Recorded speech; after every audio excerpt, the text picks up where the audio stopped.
Gjysmë muaj më parë si një bomë në Ballkan dhe Europë shpërtheu kërcënimi i presidentit turk Recep Tayyip Erdogan, se nëse nuk merr ndihmë për t'i kthyer emigrantët në Siri, do t'i jap kufit me Greqinë.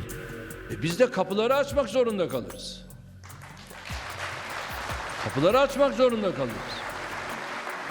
Yani ya destek verecekseniz verin, vermeyecekseniz kusura bakmayın.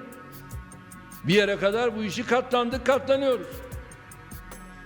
Bu yükü sadece biz mi çekeceğiz? Rastësi apo jo, vetëm 4 ditë para kësaj deklarate të Erdoganit, në ishullin grek Lesbos, në të njëjtën kohë nga 13 anije, zbarkuan 546 refugjat. Ishte fluksi më i madh i refugjatëve në territorin grek pas një kohe të gjatë. The Greek government has said it will step up border controls and move asylum seekers to the mainland. They also intend to speed up the asylum process that can last several months. Përderisa tema e harruar përsëri lundron në sipërfaqe në trekëndshin Ankara-Bruksel-Athinë, 360 gradë në teren kontrolloi se çfarë po ndodh në vend.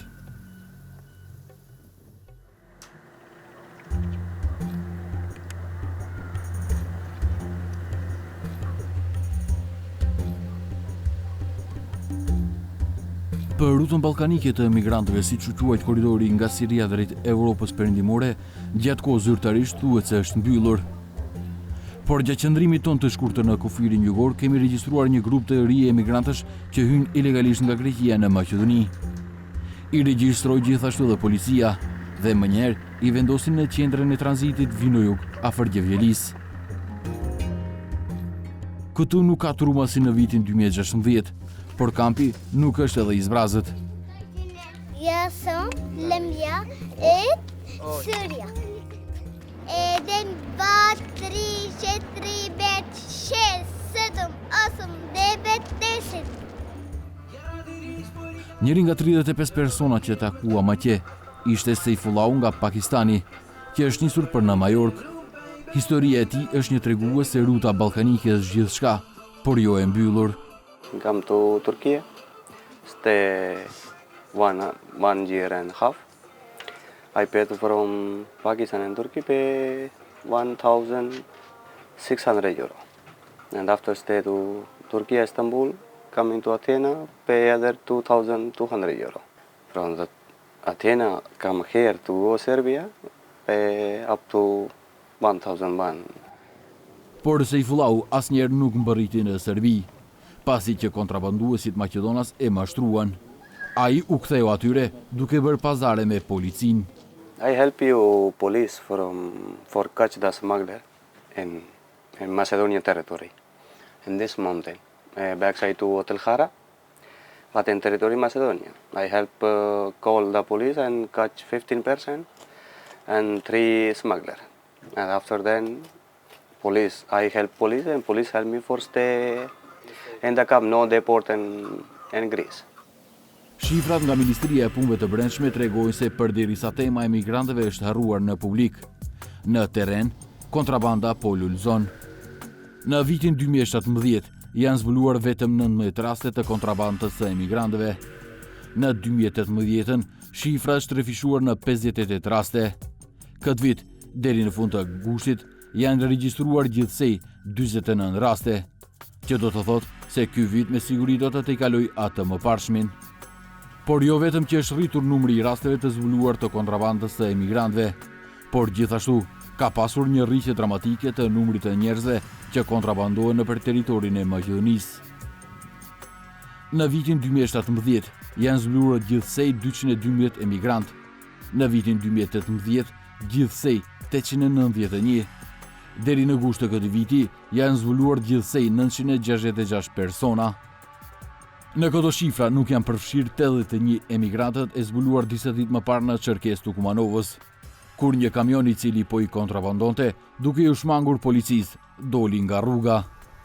Kjo do të thotë që numra deri në fund të vitit vetëm se do të rriten, por imponon pyetjen se a e kanë ndryshuar strategjinë e tyre kontrabandistët. Генерално не можеме да зборуваме за некоја промена на стратегијата, меѓутоа ајде да се задржиме само на податокот за месец август.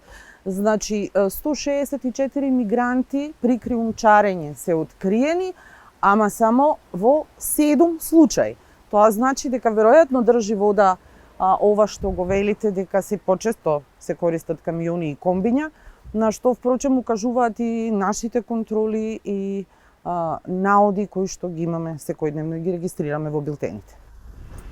Për 3 vitet e fundit janë ngritur padi penale kundër 148 personave, 131 prej të cilëve janë shtetas të Maqedonisë. Edhe për skaj raporteve, provat se kontrabandistët e mbajnë rrutën ballkanike të hapur është një tjetër raport i Ministrisë së Punëve të Brendshme. Në vitin 2017 u ndaluan gjithsej 4120 kalime të paligjshme kufitare. Në 2018 ai numër është rritur për 4 herë, në 16895. Këtë vit, në vetëm 8 muaj, shifra tashmë është ngjashme me atë një viti më parë, 15695 pengesa të kalimeve të paligjshme. Emigrantët që lanë pas në vijnë në jug, ose kanë mbetur pa para, ose presin të dëbojnë në Greqi, pas janë kapur nga policia. Gjatë rrugës për në veri, u ndalëm edhe në Veles, tek Lençe Zdravkin. Kjo grua humane që jeton për skaj hekurudhës, me vite u ka ndihmuar refugjatëve që kalojnë para derës së saj, në rrutën ballkanike që është në ndritaren e saj, thotë se rrallë sheh emigrant për dallim nga më parë. Бегалци има, можеме да ги сретнеме, може секој ден, може на 2 дена, на 3 дена, во некои помали групи од 4, 6 до 10 души, тие се движат. Por edhe ata të pak që i takon, i rrafejnë historiqe na tregoi Sejfullahu në Vino Jug.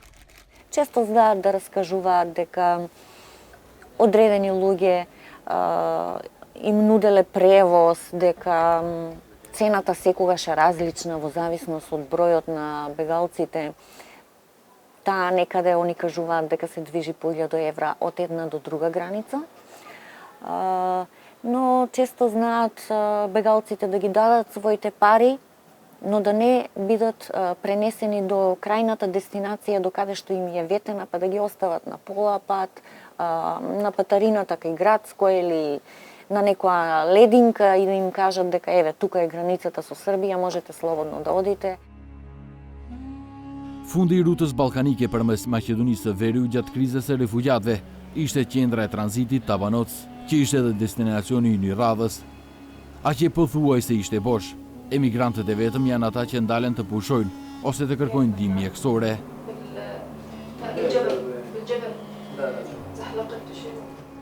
Por vetëm 3 kilometra e gjysmë larg Tabanocit është fshati Llojan, i cili është gjithashtu afër kufirit serb. Mersi Asmajlović nga Legis, organizatë humanitare e cila ndihmoi që nga fillimi i krizës, thotë se fshati është pika e nxehtë për kalimin e paligjshëm në veri. Ние сме присутни во транзитните кампови кои што постојат од 2015 година, но и пограничното село Лојане, кое што е најчесто излазна точка, посебно во криумчарските кругови. Бројот септември е зголемен, затоа што секогаш во септември имаме некако поголем број на бегалци на мигранти, но некое зголемување на бројот да дојде до состојбата на 2015 или 2014, мислам не очекувам. 360 gradë vizitoi Llojanin, qendra e fshatit që jeton në një ritëm normal dhe nuk vërejtëm emigrantën për rrugë apo kafene. Por kur u përpoqëm të flisnim për refugjatët, para kamerës, asnjë nga banorët nga të cilët kërkuam qëndrim nuk dëshironin të flisnin për këtë temë. Prapa kamerës, ata thonë se gjatë kësaj periudhe kohore, deri në 100 persona në ditë e shfrytëzojnë këtë zonë për kalim të paligjshëm në Serbi. Në rrugën me pluhur deri në kufi, ekipi ynë vuri re një person i cili arriti të largohej para se të ndiznim kamerën. Ato do bëhet përsëri e dukshme ruta ballkanike në vend, do të varet nga vullneti politik në Ankara dhe Bruksel. Në Turqi aktualisht ka rreth 3.5 milion refugjat. Ajo çfarë ende është e sigurt.